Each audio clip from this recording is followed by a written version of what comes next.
Well, hey, everybody, we're going to break down the opening statements in the Brian Walshe murder trial, a case that's as bizarre as it is heartbreaking.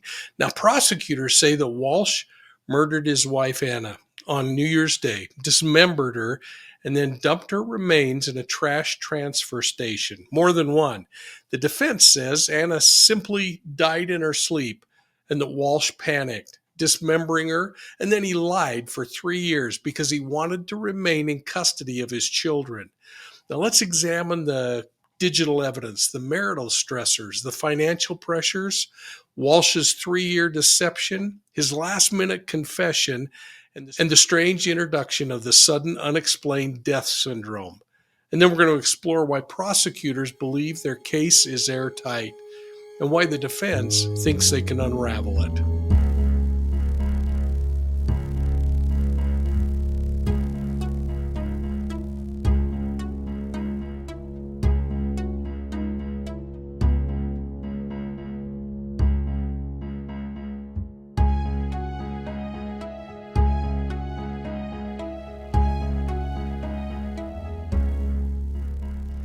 Well, thanks for joining Profiling Evil. Now, if you're new here, let's take a moment, hit the like and subscribe button, and share this channel with your true crime loving friends. Now, our community exists because people like you show up. You stay curious and you genuinely care about victims and justice. Now, listen, if you're a channel member, you're getting this episode a day ahead of anyone else. If you're not, just think about becoming a channel member. The links are down below. Now, this is a murder trial of Brian Walshe, a man who has denied any knowledge of his wife Anna's disappearance for 3 years, only to walk into court a few days before trial and admit casually that yes, he cut up her body and disposed of her remains, but he insists that he didn't kill her. Now, this is one of the strangest opening day courtroom stories I've reviewed in years. And folks, I've watched a bunch of cases. Now, I'm going to break down the prosecution's opening, the defense's surprising counter story, and then I'm going to try to weave in Walsh's own last minute, she died in her sleep version, something he never uttered to police in those early days when Anna was missing. So settle in, because I think this one is going to be weird. Now, when 39-year-old Anna Walshe disappeared on New Year's Day, her husband, Brian, he didn't call the police. He didn't alert a neighbor, and he doesn't appear to have panicked. Instead, it was Anna's employer who contacted the Washington, D.C. security personnel because Anna had failed to show up for work that morning. Now, according to opening statements, the first missing person report didn't come from Brian at all. Again, it came from Anna's company, the head of security, who alerted police on January 4th. And by then, prosecutors are saying that Anna had already been dead for days. Now, the prosecution painted a picture of Brian Walshe as a man who was drowning in financial fraud, struggling with restitution of more than $400,000, almost $500,000. He was desperate, in their opinion, for life insurance money that was attached to his wife's name. Now, Anna, meanwhile, was thriving professionally.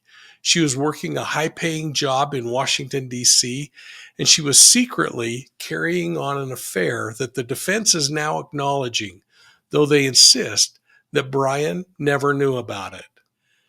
Now, what's clearly undisputed is that on New Year's Eve 2022, Brian and Anna hosted a dinner with a friend. Now, there was no reported conflict. There was no yelling, no fighting. But prosecutors say that after the friend left at around 1:30 in the morning, something happened inside that home, something violent, something deadly. And by early morning, Brian Walshe was Googling things that no innocent person would reasonably search for. These searches, the prosecutors argue, revealed intent, knowledge, and planning. And then there's the cleanup, the Tyvek suit, the hacksaw, the hatchet, trash bags, bloody clothing that was later recovered from a dumpster behind Brian's mother's residence. And if all this isn't strange enough, this is where the case really takes a bizarre turn, because There were 3 years of lies, then suddenly a confession. But not a confession to murder, to everything except murder. And to get a handle on this, I want to step into the courtroom for just a moment because the Commonwealth opened their arguments calmly, methodically. There were no theatrics, just a timeline that grew darker and darker with each layer. They began by walking the jury through January 4th when Anna's employer reached out to Brian Walshe and learned that, according to him at least, Anna had left for work for an emergency on January 1st. He said she took an Uber or a Lyft to get to the airport. Well, when police checked that out, neither Uber nor Lyft had any record of that. There were no taxis. There were no ride shares, no cameras showing Anna leaving the home. In fact, the only thing that they found for sure was her phone last pinged near the home at around 3 a.m. on January 2nd, after Brian claimed that she'd already traveled to the airport.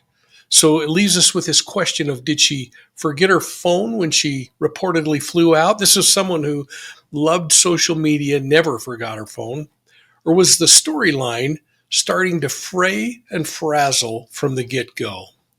But then the prosecution laid out more with a digital trail that sounded really bad. Allegedly, Brian Walshe started making Google searches on things like, hey, what's the best way to dispose of a body?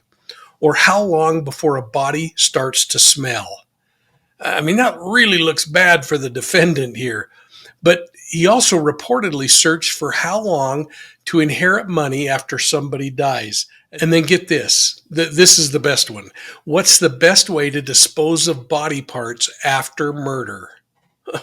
Well, notice the phrasing here. After murder. Not after death, not after a surprise, unexpected illness. Not what do I do if somebody dies unexpectedly. The actual wording tied directly to an act of homicide. They tied those searches to the timeline hours after Anna was last seen leaving the residence, according to him. Now, they described the physical evidence showing a Tyvek suit that was found with Brian's DNA and Anna's blood on it, a hacksaw and a hatchet, bloody towels and clothing, all dumped in various trash locations. And they found surveillance showing Walshe purchasing cleaning supplies, tarps, mops, other kinds of cleaning materials consistent with the dismemberment and disposal theory that they were developing.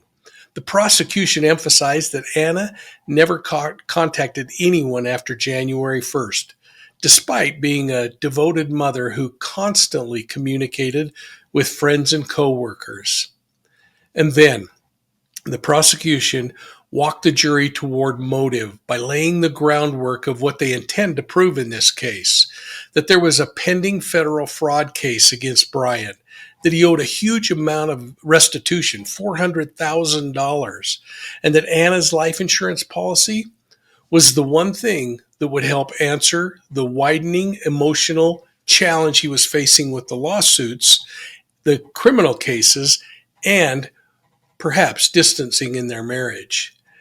But then the prosecution did something that was really subtle but effective.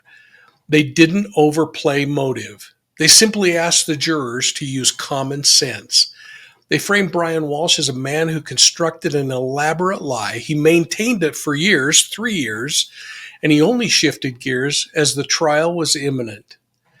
But then it was time for the defense to get up and take their turn. And boy, they came out swinging, not against the evidence, but against the interpretation of the evidence that the state had. You see, Walsh's defense attorneys told jurors that Brian Walshe was a man who was deeply in love with his wife, that his wife loved him, and that they shared open communication where they were planning future investments together. They had exchanged texts about their home and renovations and vacations, all within days before her death. The defense even leaned on the theory heavily into Anna's affair, arguing that she hid it from Brian and that he was not jealous, wasn't violent, wasn't impacted by it. And then they landed the bombshell. They leaned in by saying that Anna had died suddenly in her sleep, that Brian panicked, and as he gently and then more forcefully nudged her, did you get that word, nudging? Because this is where it's really interesting, that he nudged her hard enough that she rolled off the bed. He saw that she was dead, and he didn't know what to do. And the defense introduced something called sudden unexplained death, SUD. I compare it to sort of an adult version of SIDS. They claim that experts are going to testify that healthy adults can simply drop dead with no warning. And this they described as terribly upsetting. And when it happened, Walshe witnessed, he fell apart. He was broken. He was frantic. He was terrified. And he was overwhelmed. And in all that panic, that's what fueled the Google searches. Not because he murdered his wife, but because he didn't know what to do with her body. Then they admitted something else. Yes, that he dismembered her. Yes, that he lied to police for 3 years. Yes, that he disposed of her remains and that he cut her up and hid her away. But get this, they also claimed that he didn't kill his wife. And the defense again leaned into the idea that without a recovered body, the state was going to have a really tough time proving definitively that her death was a homicide, let alone a premeditated act by her husband, Brian. Now, they also suggested that Anna's affair created some emotional strain, but not enough to trigger violence. Now, I found this kind of weird because they also argued that Anna had hid the affair from Brian because she figured it would spark outrage. And I'm wondering why even bring that up if they're saying that he didn't even know that the affair was going on. But this is where the defense went all in on narrative shopping. They reframed Brian's actions as confused. And I get it. I'm confused right now. But they called him scared and devastated, but not a homicidal maniac. Instead, they insisted that their marriage was loving, functional, future-oriented, and they made sure that the jurors understood, in their opinion, that lies didn't equate to murder. The defense wrapped up their opening with the claim that Brian only lied because he was terrified that his children would end up in foster care. And then he spent 3 years maintaining this facade because he believed that it was protecting them. But here's the problem. And this is where we have to go into the behavioral lens for just a moment.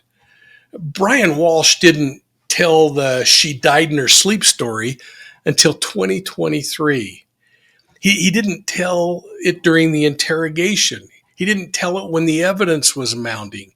He told it right before trial. And after years of silence, and I suspect right after the defense learned that the prosecution could prove he lied, he came forward and told this. Now, Walshe appears to have watched the walls closing in around him and saw how much evidence had been accumulated. And that's when he gave that last-minute confession, in my opinion, keeping his story somewhat flexible, and that he thought would give him an alternate explanation. Perhaps keeping the door cracked open for reasonable doubt. Now, next, I want to talk about how this case grows from bizarre to downright unbelievable. And we're going to look back at the evidence side by side from what the state says happened and what the defense wants you to think happened. And trust me, the comparison is going to raise some eyebrows. So let's strip away the legal framing for just a moment and look solely at behavior. It's something that you and I do all the time here on Profiling Evil. So here are the questions that investigators always seem to ask in cases like this. Number one is the behavior consistent with innocence? Number two, does the offender's story evolve as the evidence surfaces? Number three, is the timeline cohesive, or does it become more elaborate as time passes? And number four, does the physical behavior match the emotional content? Now, in Walshe's case, several things stood out to me, and I'm having a really hard time reconciling the behavior against the words, because innocent people don't typically dismember their loved ones. even in panic and fear and confusion. Cutting up a spouse and distributing their remains across multiple dumpsters and locations is not a normal response to finding your spouse deceased. Walsh's story only changed when the trial was imminent. And this is a hallmark of guilty defendants who are recalibrating their defense strategy, not the reaction of a grieving spouse coming to terms and coming clean. The third thing that I think is important is the digital searches align with homicide, not with sudden death. Searches for the best ways to dispose of a body or body parts after murder doesn't align with a medical emergency. It aligns with intentional cleanup. And I think it's important to point out that Brian Walshe lied to everyone for years. Not one moment of truth telling occurred until it was strategically beneficial. And here is the most important thing to me behaviorally.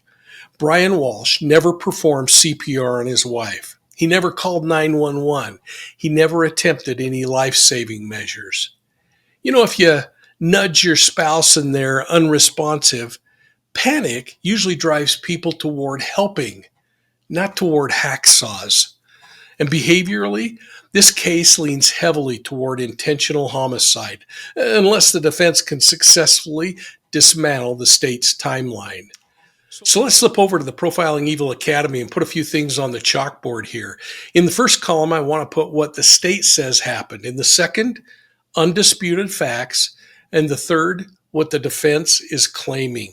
And right off the bat, in the column for what the state says happens, Brian, the state says, killed Anna in the early morning hours of January 2nd, that he searched for ways to dispose of her body, that he dismembered her, that he disposed of her remains across multiple locations, that he lied to police to cover up the murder, and that he had financial and relational motive for murder. Now, in the undisputed fact column, the thing that both sides are agreeing on, Anna was never seen after January 1st. Brian made disturbing Google searches. Brian purchased cleaning supplies. Brian disposed of trash bags found with her blood on it. Brian admitted to dismembering Anna, and Brian lied about it for 3 years. So what on earth could the defense do? Well, they're going to claim that Anna died suddenly in her sleep, that Brian panicked and made searches out of fear, not guilt, that their marriage was loving, that he had hid the truth from his sons, and that there was no body that exists, so the state can't prove homicide over a natural death. And they're going to bring out SUD, the sudden unexplained death. And they're going to try to prove that it's a real phenomenon that affected Anna Walshe. Well, the defense isn't disputing the physical acts, only the interpretation. And as we head into the final stretch here where the stakes are going to get higher, I want to chat about the obstacles I see for each side of this. Well, the prosecution's challenge is simple and daunting. There isn't a body in this case.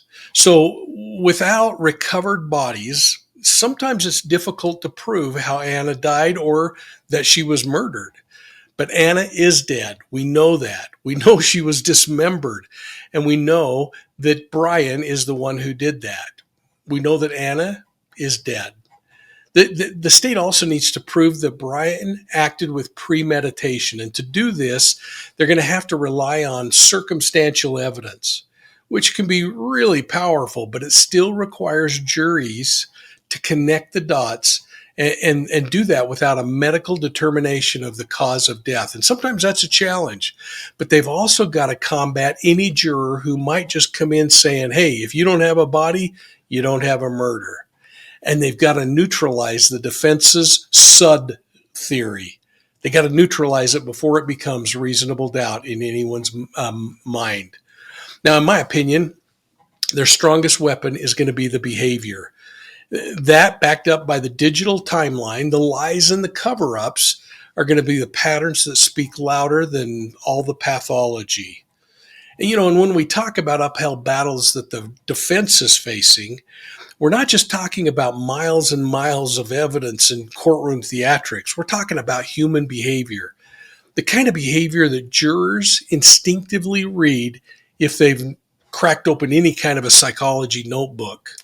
And this is where Brian Walshe's story starts to fall apart because of the things he did after Anna's death, after she died in her sleep, according to him. And these are the kinds of things that offenders do when they're trying to survive a homicide investigation, not the things that grieving husbands do when they wake up to a nightmare. So let's start with those Google searches for just a minute, because frankly, they're devastating. Not just legally, but behaviorally. Now imagine a husband who wakes up and finds his wife unresponsive and believes that she died suddenly. Panic would be normal. Shock would be normal. Crying, begging them to wake up, calling 911, all normal. But what doesn't fit here, and what has no psychological or behavioral grounding, is walking away from that bedroom and jumping straight onto Google to research the best way to dispose of body parts after murder. Those aren't the thoughts of a man in shock. Those are the thoughts of somebody already inside the mindset of a criminal cleanup. Now, in my career, working with homicide offenders across the globe, I've seen dozens of times that the digital trail is where the truth really starts to leak out. It's what we call that cognitive language or leakage. The moment when the internal narrative, the narrative that the offender's trying to spin, spills into observable behavior. You don't search about body disposal after murder unless your brain is already crossing that line. And then there's the lying, which started immediately and never stopped. Innocent people can be confused. They can be emotional. They can even misremember small details under stress, but their story stays fundamentally the same. Now, guilty individuals, on the other hand, they evolve. They adapt. They track what investigators know, and they adjust their story accordingly. And that's exactly what it appears like Brian Walshe has done. He created a narrative on January 1st and 2nd, and he clung to it for 3 years. And when investigators exposed flaw after flaw, he plugged it. When they exposed another, he shifted the details. Then, when the evidence finally boxed him in, he abandoned the whole thing and he unveiled a brand new version. That's not the behavior of an innocent spouse. That's the behavior of someone trying to outmaneuver the inevitable. And jurors don't need a degree in forensic psychology to understand that. Human beings naturally distrust people who only tell the truth when they have no other choice. So let's talk a little bit about that dismemberment for a moment, because that's a big deal. This is where the behavior speaks louder than the words. I've seen my share of disturbing crime scenes, and I can tell you this with absolute confidence. Dismemberment is not a grief behavior. It requires planning, tools, trips to the hardware store, time, emotional detachment, or some kind of a disassociative state that simply doesn't align with sudden accidental deaths.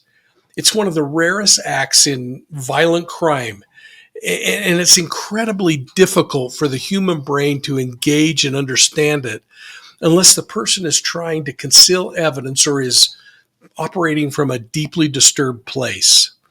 So even in a handful of cases where somebody tried to dispose of a loved one after some kind of a true accident, the shame and horror of what they've done pushes them to confess almost immediately. They can't bear the weight of it. But Brian didn't confess. Not that night, not the next day, not even when the evidence started piling in against him. This guy dismembered his wife. He threw her in dumpsters. He lied to police. He kept lying for 3 years. That's not panic, folks. That's not trauma. That is calculated concealment. And then there's the defense's introduction of sudden unexplained death, SUD. Now, SUD is real. It happens, but it's rare. And typically, the only reason we know it happened is because the medical examiner has the ability to examine the body, which he doesn't have here. He can look at the brain and the heart and test for other abnormalities. You can't diagnose SUD by guessing. And that's exactly what the defense is going to have to do. But the defense wants a jury to accept a medical event without medical records, without an autopsy, without a body, and without any evidence whatsoever. And the irony of all of this is that it's the same tactic that Chad Daybell tried to claim when Tammy just died and rolled off the bed. It wasn't convincing then, and I think it's less convincing now, because Walshe didn't introduce this theory until the 11th hour, long after the truth would have mattered. And finally, we got to think about the timing of his so-called confession. The point in time where he finally admits that he cut up his wife's body, that he lied to law enforcement, and that he insists that he didn't kill her. In the world of behavioral science, the timing of disclosure tells you a lot. It tells you things you need to know about the person making the decisions. And when somebody's overwhelmed by guilt or trauma, their confessions come early. It comes when the emotional weight becomes unbearable. But Brian's confession didn't come for 3 years. That's a strategy. That's somebody saying, okay, I can't deny this anymore, so let me pivot and give you an explanation and hope that this best shot I'm shooting might survive the trial. Well, when you step back and look at all of this through the lens of criminal behaviors, the searches, the lies, the dismemberments, the medical theories, the timing of the confession, it doesn't paint the picture of a man who loved his wife and suddenly found her unresponsive in bed. It paints the picture of a man who understood that he was caught and tried, piece by piece, to construct a narrative that might keep him from spending the rest of his life in prison. And again, jurors don't need to be psychologists to see this. They just need to do what human beings have always done. The defense is playing the reasonable doubt card, but not absolution. And their job is to try to get just one juror to hesitate. So this case, at least on opening day, was not about forensics or pathology. It was about stories. It was about two competing narratives that are going to be driven through this entire trial. The prosecution delivered a timeline that was built on cold logic and common sense. The defense delivered an emotionally driven alternative that tries to humanize panic and normalize the unthinkable. And then there's Brian Walshe himself, a man who, after 3 years of denial, finally admits that he cut up his wife, but asks us to believe that he had nothing to do with how she died. I don't know if you caught him coming into court with his rosary beads wrapped around his hand. I found that interesting and very theatric. You know, in my experience, when somebody repeatedly lies about everything except the part that incriminates them, that usually tells you everything that you need to know. So thanks for joining me on this exploration into the opening statements of the Brian Walshe murder case. If you're interested, you can go back to my earlier presentation on this case 2 years ago when I laid out many of the things that are now coming to bear in this case. You know, this case is only going to get more complicated as the testimony unfolds, and we'll continue to try to analyze it from time to time and give you some thoughts on what we're seeing in the courtroom. And if you found value in today's breakdown, I hope you'll hit that like and subscribe button and share this episode with somebody who loves true crime as much as you do. And remember, if you see something that isn't feeling right, trust your instincts. You know, you can find Profiling Evil on Facebook, Instagram, YouTube, Twitter, and TikTok. And if you like audio podcasts, I hope you'll check out Profiling Evil's audio podcasts on your favorite podcast platform. And for more in-depth information, you can check out profilingevil.com, where you can look into our story maps, our missing persons and unsolved murders global map, and a whole lot more. And while you're there, I hope you'll check out my books. And just keep in mind, if you live in the United States, I'll sign them and I'll ship them to you for free. But anywhere else in the world, just go to Amazon or Ingram Spark. Well, I'm Mike King with Profiling Evil. We'll see you soon at the next crime scene.